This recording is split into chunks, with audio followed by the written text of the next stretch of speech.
Mais sauf que ces médecins-là qui pratiquent la médecine par amour, pour continuer de pratiquer leur passion qu'est la médecine, ces médecins doivent être épargnés des besoins physiologiques et élémentaires. Parce que vous ne pouvez pas pratiquer votre passion si en rentrant le soir, vous n'avez pas de quoi manger. Si vous devez prendre la moto pour rentrer, c'est-à-dire que vos patients vont vous mépriser parce qu'ils se rendent compte que vous n'avez rien. Vous êtes misérable. Tous les jours, vous avez des chemises sales. Tous les jours, vous vous habillez comme un clochard. Tous les jours, vous sentez mauvais. Vous habitez dans un quartier puéril avec des voisins qui disent que hey, dont le docteur là habite aussi ici avec nous.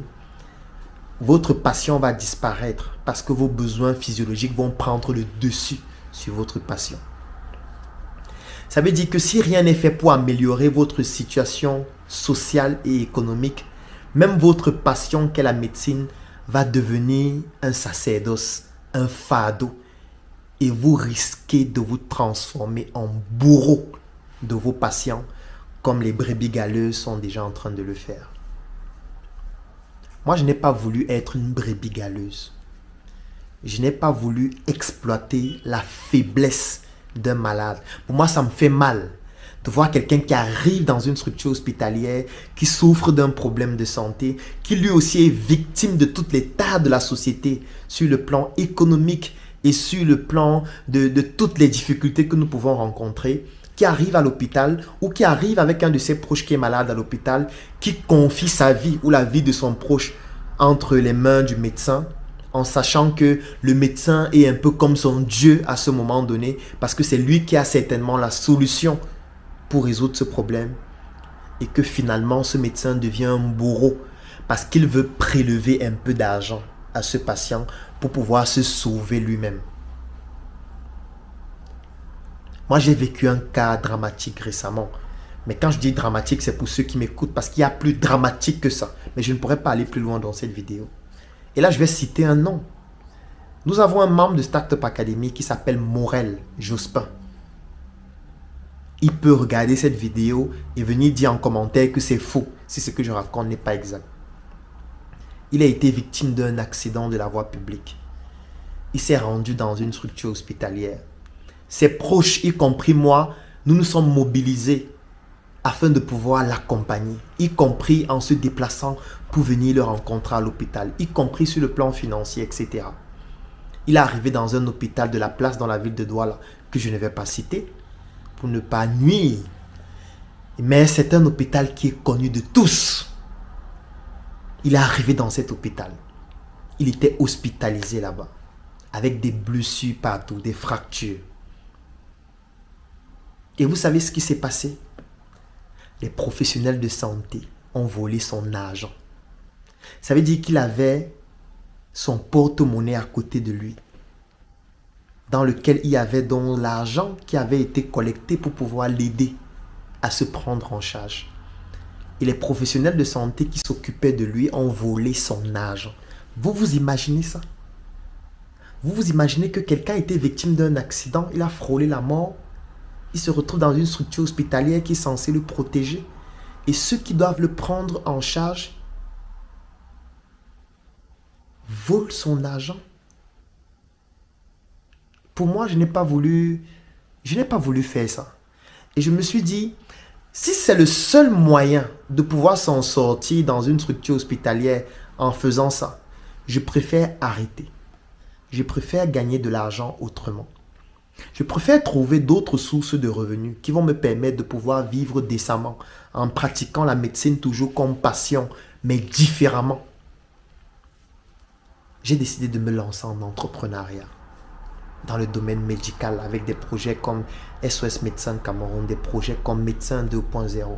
J'ai décidé de publier des ouvrages afin de pouvoir commercialiser mon intelligence. Aujourd'hui, j'en ai publié 7. Stop assez de mensonges, le VIH-Sida, la fonction marketing à l'hôpital, le jeune entrepreneur africain, un médecin atypique, les 100 idées de projet à débuter sans financement, le coronavirus de A à Z, ma bande dessinée Dr Claudel Numbissier. J'ai lancé d'autres projets, Startup Academy, Startup Group, la marque sur mesure, Claudel Numbissier International Consulting, NRC. Il y a tellement d'autres projets que j'ai lancés, tout en continuant la médecine comme étant une passion, en offrant mes prestations en ligne, des conseils en ligne, des consultations à domicile. Mais j'avais compris que ce n'est pas en pratiquant cette médecine comme passion que je vais pouvoir vivre décemment. Parce que dans notre écosystème, pour vivre décemment de la médecine, il faut parfois travestir certaines règles et je ne voulais pas le faire. Et vous savez ce que j'ai gagné comme récompense? On m'appelle vendeur de livres, vendeur d'habits. Donc, lorsque je fais une publication pour dire je viens de mettre sur le marché mon nouvel ouvrage dans lequel je parle par exemple je vais prendre un exemple, c'est une autobiographie ou alors c'est un essai ou alors c'est un document scientifique dans lequel je parle par exemple du coronavirus, etc. Les gens viennent en commentaire dire dis donc laisse ça, vendeur de livres. En fait, vendeur de livres est devenu une insulte. Lorsqu'on dit Claudel c'est un vendeur de livres, la personne qui le dit, lui sait qu'il est en train de m'insulter. Dis donc tu vends les habits. Regarde-moi un vendeur d'habits. Un médecin il vend les habits. Mais attends, je ne savais pas qu'une veste sur mesure, qui est ma marque et qui est commercialisée à travers le monde et qui a le prix que vous connaissez, je ne savais pas que c'était une insulte d'avoir une marque d'articles de mode. Je ne savais pas que quand je porte ma chaussure sur mesure, qui est fabriquée au Cameroun par des maîtres boutiers camerounais, avec notre cuir et avec toute la matière première locale, qui contribue à développer une chaîne de valeur, qui va dans toutes les dimensions, y compris dans les services, avec des photographes professionnels comme Dadji Massoda, avec des graphistes excellents comme Monsieur Yannick, etc., qui vont mettre cela en valeur, et que vous pourriez retrouver au Numbisi Rousseau Center, à la nouvelle route Bastos, dans notre shop qui est là. Je ne savais pas que c'était une insulte en fait. Aujourd'hui, quand on me dit Claudel Numbisi, c'est un vendeur d'habits, la personne qui le dit, c'est qu'il est en train de m'insulter. Aujourd'hui, quelqu'un dit, ah dis donc, tu vends tes formations, tu es un vendeur de formations. Je ne savais pas que vendre des formations était une insulte. Lorsque nous avons fait l'école maternelle où les enseignantes ne faisaient que nous former, l'école primaire où on passait le temps à nous former, le secondaire où on nous formait en mathématiques, en physique, en anglais, en chimie, l'université où on m'a formé pendant 7 ans avec plus de 40 enseignants qui passaient juste le temps à nous former dans les salles de classe, à l'hôpital. Après la faculté de médecine, j'ai continué à bénéficier des formations dans les structures hospitalières, ce qu'on appelle des enseignements post-universitaires, ça s'abrège des EPU. J'ai passé toute ma vie à bénéficier des formations payantes parce que la maternelle n'était pas gratuite, le primaire n'était pas gratuit, le secondaire n'était pas gratuit. L'université coûtait excessivement cher et même à l'hôpital, ça coûtait de l'argent pour participer aux EPU, sauf lorsque c'était financé par certains laboratoires et même parfois c'était payant encore pour les médecins. Et ce que les gens veulent me faire comprendre, c'est que toute l'expérience dont j'ai bénéficié de mon parcours académique, de mon parcours professionnel, de mon parcours entrepreneurial, lorsque je partage cette expérience, c'est une insulte en fait de vendre ma compétence. Les gens disent vendeur de formation.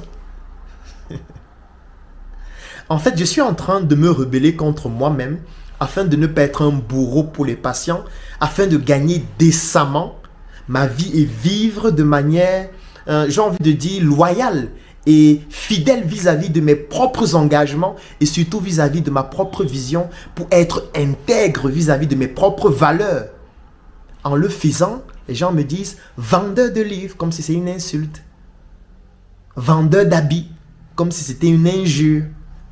Vendeur de formation comme si c'était une calomnie. En fait, j'ai fini par comprendre qu'en réalité, ces insultes traduites de cette façon étaient l'extériorisation d'une frustration personnelle dont le dénominateur commun, c'est la pauvreté. Je sais que lorsqu'on est pauvre, c'est difficile. Lorsqu'on est pauvre, on devient aigri. Lorsqu'on est pauvre, c'est un peu lorsqu'on coupe la lumière à la maison. Tu ouvres rapidement la fenêtre pour savoir si la coupure est générale. Et si c'est général, ça va, parce qu'on a coupé chez tout le monde. Lorsqu'on est pauvre, c'est le même sentiment qu'on souhaiterait avoir. On aimerait que tous les autres soient pauvres comme nous. Comme ça, on sera consolé d'être dans une communauté de pauvres. Mais lorsqu'on rencontre quelqu'un qui est plus jeune que soi, qui peut-être a fait moins d'études que soi, ou alors qui a fait des études mais qui n'était pas meilleur que soi, et qui réussit à réaliser des choses qu'on n'arrive pas à réaliser, et que même si on a 50 ans d'exercice, comme j'ai pris le cas avec le médecin tout à l'heure, on ne réussira même pas à réaliser 5% de ce qu'il fait. Je peux comprendre tout naturellement que même inconsciemment, votre cerveau vous pousse à vouloir trouver des failles chez cette personne en lui disant « vendeur de livres, vendeur de formation, vendeur d'illusions ou plutôt vendeur de rêves. » Oui, je vends les livres parce que les livres, c'est la science, c'est mon expérience et c'est ma manière de participer à la progression de la science. Oui, je vends les habits parce que vous pouvez sortir de chez vous sans manger, mais vous ne pouvez pas sortir nu, sauf si vous êtes un nudiste. Et pour l'environnement africain, c'est assez rare. Oui, je vends des formations parce que depuis la maternelle, vous avez passé votre temps à acheter des formations. Parfois de personnes qui n'ont pas qualité, qui n'ont pas les connaissances, qui n'ont pas l'expérience. Donc si je le fais aujourd'hui avec mon background et avec mes résultats, j'estime avoir qualité pour le faire. Donc, si toi, tu ne fais rien de ta vie, je te recommande de commencer à travailler. Le travail a des vertus. Je sais que c'est difficile d'être pauvre et misérable. Tout le monde a expérimenté la pauvreté et la misère. Et on sait tous que ça rend aigri. Et pour pouvoir arrêter d'être aigri, commence à révolutionner ta propre vie. Et un jour, certainement, ton jour va arriver. À demain pour une nouvelle chronique d'un médecin mélancolique. En date du 20 au 23 décembre 2021, la ville de Kribi recevait dans la somptueuse Villa Osis une équipe de jeunes dans le cadre de la retraite du Claudel Numbissier International Consulting. Après plusieurs mois de travail, il était primordial d'évaluer pendant plusieurs jours et tour à tour le travail des personnes qui contribuent quotidiennement au développement du Claudel Numbissier International Consulting. Pendant 3 jours, depuis le 20 décembre, nous sommes dans cette villa afin de pouvoir donner de nouvelles compétences avec des formations dispensées par des formateurs comme Poliane, comme Daniel Yakan, pour permettre à toutes ces personnes de pouvoir obtenir de nouvelles connaissances pour la nouvelle année 2022. Cette retraite avait pour but de permettre à chacune des personnes présentes de faire un bilan des activités, de bénéficier de l'expertise de plusieurs professionnels en la matière afin de doper l'équipe de nouvelles connaissances dans le domaine de la vente et de la communication d'entreprise. Il faut connaître les caractéristiques de votre produit, les avantages et surtout les points forts et les points faibles et aussi le bénéfice. Le bénéfice s'obtient comment? Quel est le plus que ça apporte? Alors, sur un client ou sur un prospect? Pendant 3 jours, plusieurs formateurs se sont succédés et ont pour seule motivation de dévoiler les techniques ou mieux encore les stratégies nécessaires pour permettre à ces jeunes de mieux booster leur technique de vente et leur gestion de la clientèle. Une entreprise, je vous ai dit, c'est un être. Donc, il est humain. Il est humain, il doit sentir, il doit vivre les choses, il doit socialiser. Pas êtes-vous intéressé, on ne fait pas ça, c'est l'interro négatif, il n'existe pas. Si tu dis êtes-vous intéressé, il va toujours te dire par non, je ne suis pas intéressé. Imagine-toi si j'ai une femme, es-tu intéressé pour que je t'épouse? Cette retraite avait également pour but de permettre à cette équipe jeune et dynamique de se détendre après plusieurs mois de travail acharné. Bon, on va rajouter les bras. Un réveil matinal suivi d'une séance de sport et de relaxation menée par le directeur général de Startup Fitness. 3 fois 30 minutes, c'est bon. Il y avait des programmes comme ceux qu'on a maintenant là. On n'a plus besoin de courir. Vous avez vu 30 minutes, 25 minutes max. On l'a terminé. Plus tard, toute l'équipe flottant non loin de la chute de la Lobé, question de vivre de près les merveilles de Kribi Label et permettre ainsi à l'équipe d'affronter la nouvelle année avec plus de sérénité.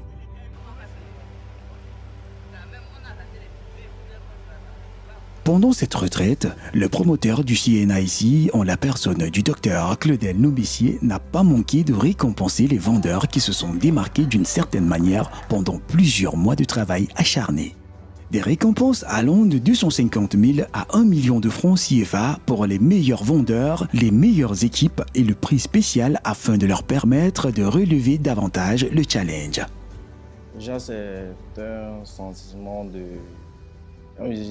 grande satisfaction en fait. Parce que au-delà du travail, je ne peux pas dire que je m'attendais réellement à recevoir le premier prix en fait. L'équipe est ouverte en fait. L'équipe est ouverte à toutes les personnes qui souhaitent déjà essayer parce que tout commence par l'essai. Tout commence par « je veux le faire ». Reconnaissance envers la maison mère qui est la Startup Academy. Reconnaissant envers un homme qui est le docteur Claudel Noubissier. Reconnaissant envers une dame, Nancy Ongolo, à travers laquelle j'ai rejoint l'aventure.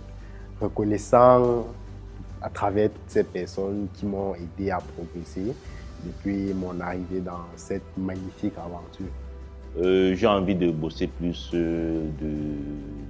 d'acquérir d'autres titres, stratégies, d'autres petites techniques pour pouvoir aller plus haut et continuer à garder mon titre jalousement. Pour la suite, je pense que ça va vraiment être intense. Je sais que ça va être très compliqué, très compliqué même, mais je sais qu'on peut le faire et on va le faire ensemble pour pouvoir très bien avancer. Moi, personnellement, avec mes 500 000, étant donné que j'ai monté ma boîte tout récemment, je compte réinjecter à l'intérieur pour faire grandir non seulement l'équipe de vente, parce que à travers ce concours, on peut comprendre que c'est très important d'élargir l'équipe de vente, parce que ça permet non seulement de travailler sa façon de gérer, la gestion en fait globalement, et également resserrer les liens. Parce que la vente, ce n'est pas une histoire individuelle, mais plutôt une histoire d'équipe aussi. Moi, avec mes 500 000, je compte réinvestir dans mon projet de production avicole afin d'augmenter la capacité de ma bande et répondre mieux aux besoins de la clientèle qui se présente, surtout avec la canne qui est très verte.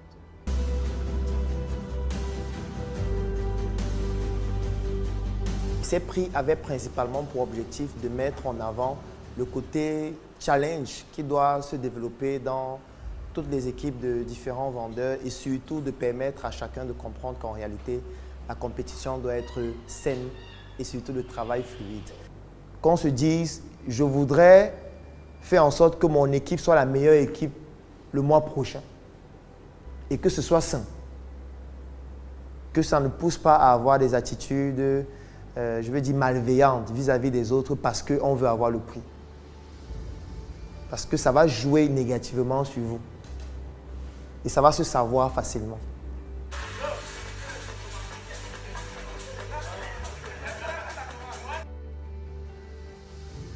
Tout est bien qui finit bien. Au-delà du bilan des activités du Claudel Noubissier International Consulting, son promoteur a tenu à prodiguer quelques conseils à la jeune équipe, à les féliciter tour à tour, les différents bénéficiaires et toute l'équipe pour leurs efforts conjoints, tout en les exhortant de redoubler d'ardeur pour la suite des activités.